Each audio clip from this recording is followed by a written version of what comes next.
Update 7 in Jurassic World Evolution 2 is even better than Frontier led us to believe from last week's Update 7 forum post. In this video, I will be walking you through all the new additions Frontier will be adding to your game for free. It is releasing today, August 10th. We're starting off at the front page, heading into challenge mode. To all those challenge mode fans, this is a big update. So heading into the custom challenge mode area, you can now change settings and get it to a rating. So heading into the objective area, you can select 3 objectives, but I guess there's only 2 because the first one is already selected and locked in as achieve a 5-star park rating. But you can choose either unlock all species, reach target species count, I guess. Oh wait, you can, oh, so there has to be 1 challenge. Oh, so you can select 3, so you don't even have to, oh, interesting.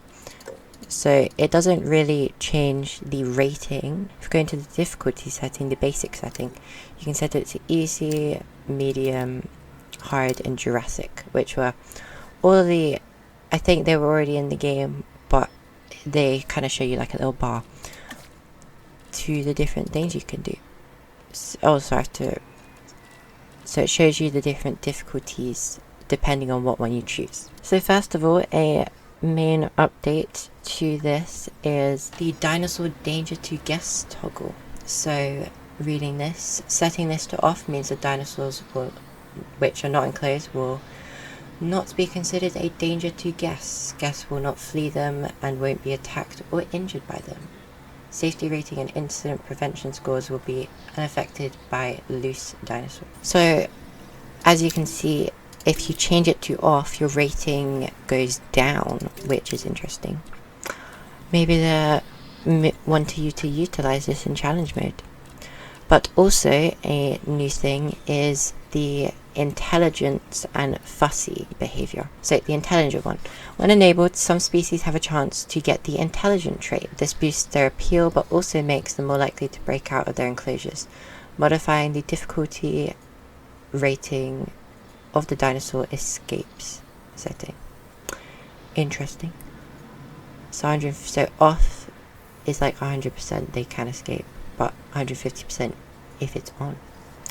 Interesting. So dinosaur comfort. This setting off will set dinosaur comfort to 100% all the time. Setting this to fussy, so when it's on, will give a new synthesized dinosaur fussy trait, raising their requirements to be comfortable, which I think is pretty cool that they're adding that. And I don't know if this is a new thing. Like, I think they said there's 40 new options. I'm not going to go through all of them, but there's tranquilizer levels, like when enabled, species with high security require more powerful tranquilizers. They're adding so many cool new things. I don't think I'm just going to cover all of it, but I think it's cool what they're doing with the challenge mode and all these new settings inside of Sandbox as well. Last but not least, for the custom challenge mode, you're able to share your own configurations with others and use other people's configurations. So in this part of the update, Frontier has added the option to be able to favorite skins, so specific skins. So say I like this kind of like the Spinosaurus in the movie, I can favorite those 2 skins, and then let's go into the game and check out what you can do. So if we go back to the Spinosaurus, as you can see my favorited skins, but then you can also randomize it with the favorited skins. So say I favorite these 4, so I've got these 4 patterns, and then I click on the randomize favorites, so you can randomize your favorite skins instead of just all of them together.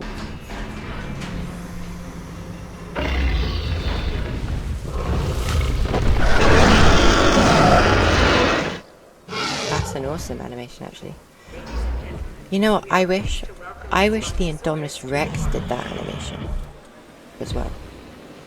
That would be a cool Indominus Rex animation. Like, it would mix between sneaking out and doing that. I think that would be really cool. But anyways, other than favoriting skins, you can also favorite the dinosaur themselves. So if I favorite it, because we're going to be checking out the new animations anyways, you see a little beacon above its head. Well, I was just having some weird issues with the camera, as you can see by the video. It was, I don't know, flipping sideways, something, but that's a little bug I've noticed.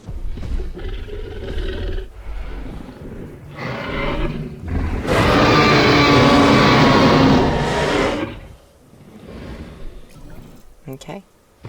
Spinosaurus didn't decide to roll that time. So, the new animation, I think, is the fighting one. I don't know if we'll get it, but it's pretty cool. So that one's obviously been in the game. But the bashing into each other, and then it snapping its neck, like... Oh, it's doing the thing again. Yeah, the camera is slowly moving up, if you can see. I don't know if this is meant to be a thing, but I'm trying to contradict it, but counteract it. But that's why we have to use this POV. So let's do this in slow motion. So it grabs it by the neck and snaps it. Just like in Jurassic Park 3, really. Which I think is really cool how they're using like fights from the movies and the animations that they used in the movies to inspire them to create them in the game. As I've got the Spinosaurus favorited, basically what happens is above the Spinosaurus head comes like a line with a green arrow on it or something, and and basically it tells you when there's a interesting animation, which I think makes my life when I'm oh wait, there's a new eating animation, isn't there? Oh, I forgot about this.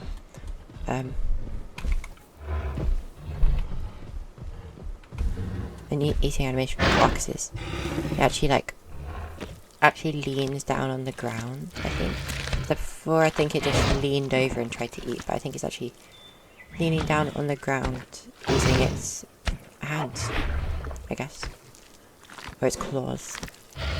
But yeah, I think adding the favourite dinosaurs really helps me with my shorts content, which I hope I'll get back into the gist of, because it literally just tells me when there's going to be a unique animation, and then voila, I can click on it, go to the dinosaur, record the animation, edit the video and upload it. I think it's a really simple process instead of me just waiting and waiting. At least it's like there's an indication of an animation, other than it saying it's doing an animation there. I have arrived at Sierra Nevada. So if you click on attractions and scroll all the way down to the bottom of attractions, there will be the Amphitheatre, the Jurassic Park San Diego Amphitheatre, which was only previously available in the San Diego map, which was quite disappointing, but I like how they've listened to the community, that they wanted it to be in the other maps, and yeah, I like this map specifically because they've integrated it with the environment very well. It adds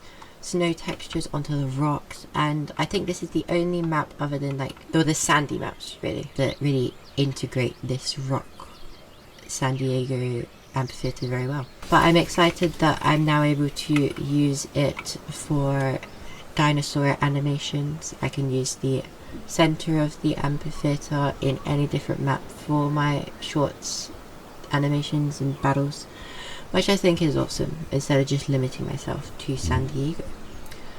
So I hope you guys enjoy using this new addition in your parks. On to the next one. Now, since the new DLC was based on marine species, one might presume that the update would be more focused on updating the features of the lagoon and the customizability of it. You didn't say the magic word. But that is not the case, other than the new attraction they have added, which is the Lagoon Viewing Dome. Now, it works quite similarly to the viewing log, where you use the underground tunnels and the entrance like that. So let's connect it up. So let's see, there's different views. There is. I think this is a great way for them to get up close and personal with the species, and I think it's a different way of interpreting the like lagoon viewing galleries in the first place. Like they can lower down, but you're not actually on the ground with them, like they're all around you, which I think is a great idea. The hitboxes for the railings go through, but the glass stays there. But let's take a look inside. So there's a little banner. I think they keep the banner. A banner, a like fire area, a fire exit. Children must be supervised at all times. No photography. CCTV is in operation. Wonder why I can't take pictures under here. Be so cool. Oh, maybe flash photography would scare the dinosaur, and maybe the dinosaur or the marine reptile would hit the glass. Genius idea.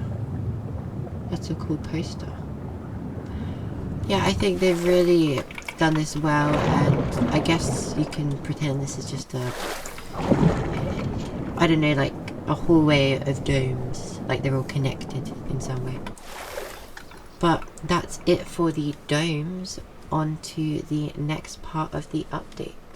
So the next part of the update is the damaging tool, which is completely cosmetic, so any damage that you do won't affect your park financially. Like say I can apply damage to this aviary. Oh, I lost that.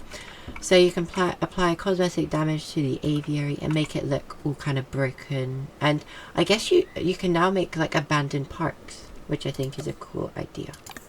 Like I could make all these domes all broken and all the viewing galleries broken, and you could like kind of, if you created a park already, you can make an abandoned version of it. Yeah, you can't do it to the entrance. But yeah, it actually looks pretty cool that they're all like damaged and stuff.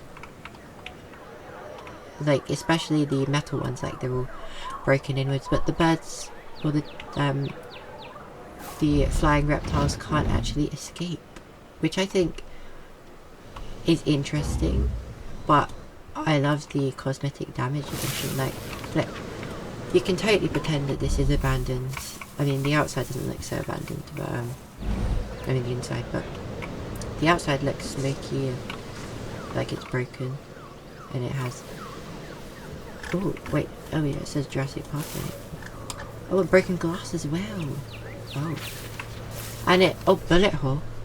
Well, it kind of looks like it. Yeah, I think it's cool that they've added that stuff. Let's check out the other things we can damage, see what it does to each. So the large hotel, what's it do? It sparks a little bit. It goes definitely a little bit darker. Oh, it's sparking at the back where the wire is. Yeah, not too bad. I think in the day it looks definitely more damaged. Smoke coming up the back. What about this? The viewing gallery. Oh, this one goes on fire. And might I add, your guest. Oh, it has a fire sensor. Your guests can still go in this. You could just imagine your guests entering this and not being set on fire because it's cosmetic. But you know, they can enter this. They'll just be like standing over here, you know, crisping up a little bit. I think this is. Oh, you can't do it to the shelter. That's interesting. So you can't do it to a shelter, but you can do it to the amphitheatre. What's different about it? Sparking lights, completely destroyed. So like I said, creating an abandoned park would be awesome using this. Okay, on to the next part of the update, which is the free roaming dinosaurs. So first off the bat, I want to release a Parasaurolophus. I created this map because I kind of want to show you my idea of what, you know, you could do. So we can release a Parasaurolophus first. And I also utilized the new favoriting skins to get my favorite versions of the Parasaurolophus. Because Parasaurolophus, if you didn't know, is my favorite dinosaur, and I wanted to favorite it earlier today when I was trying to do this before the update and DLC. But now I can, it's much easier. So what I was thinking was that basically the dinosaurs like the Parasaurolophus, like it can go in the enclosure, but it has the option to go outside.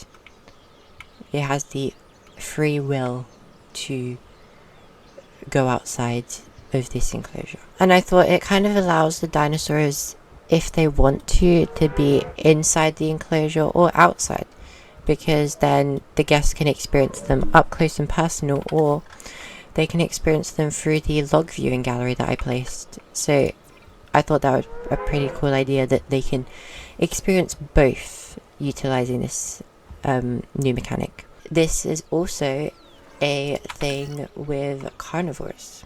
It works both with carnivores and herbivores. I love the new Spinosaurus image, other than I can't see it. But yeah, I think we're gonna scare the Parasaurolophuses out a little bit.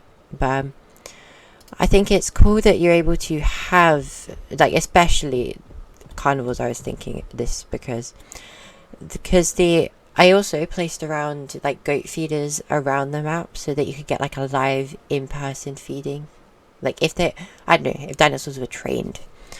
But like the goats are out there so that the dinosaur can go wherever it wants to eat. And then I did have a meat placed in front of the log just in case the dinosaur wanted to eat while it was in the enclosure. I gave it lots of options. Like the Parasaurolophus lux just roaming through the streets. Look how calm they are. Oh, it's laying down. Look at this. These guys, so calm. Parasaurolophus right there. I know it's herbivore, but like, you'd still be. There's a woman inside of this Parasaurolophus lux. That's a bit interesting. But other than my idea of this, I also had an idea about, I don't know, creating, let me release the dinosaurs and put them in here, because, you know, I didn't have the mechanics, so I didn't want to. Let's activate this. Basically, what I wanted to do was allow the guests to experience them in a certain area. Like, it doesn't have to be around the shops and stuff. It can be in an enclosed habitat, but you can walk around it. Like a walk-through habitat or pet enclosure of some sort. Which I thought was interesting, but let's see how it works in reality, I guess. Yeah, like getting up close and personal with the like herbivores, like the Triceratops and the Ankylosaurus, I thought was a great idea. You can comment down below or share me some images on Twitter or Instagram, what you've done with this new update. But that's what I've done so far with this specific part of the update. Like, the Parasaurolophus lux was outside, but now it's inside, and same with the Spinosaurus. It has the option. That's the whole reason why I created it. I thought it was nice. So, on to the last part of the update 7, which is all of the new species social animations, except for Mosasaurus and Tylosaur. For some reason, they didn't add animations for these two, even though T-Rex, Giganotosaurus, all the big carnivores have social animations, so I'm not quite sure why they didn't add any for them too, but the rest of them do. So I'm going to show you a quick bunch of them, and let's get right into them.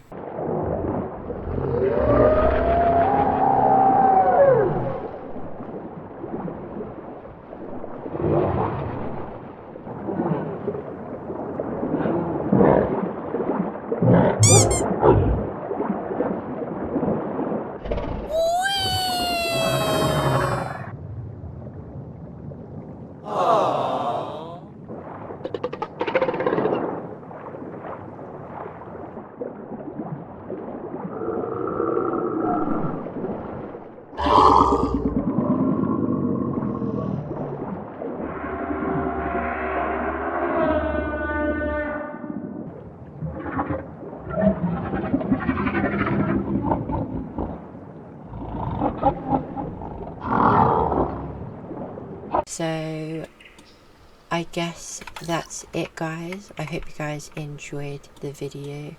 If you did, please smash the like button and subscribe to the channel. This update's been absolutely amazing. I think it's one of the best updates Frontier's actually given us.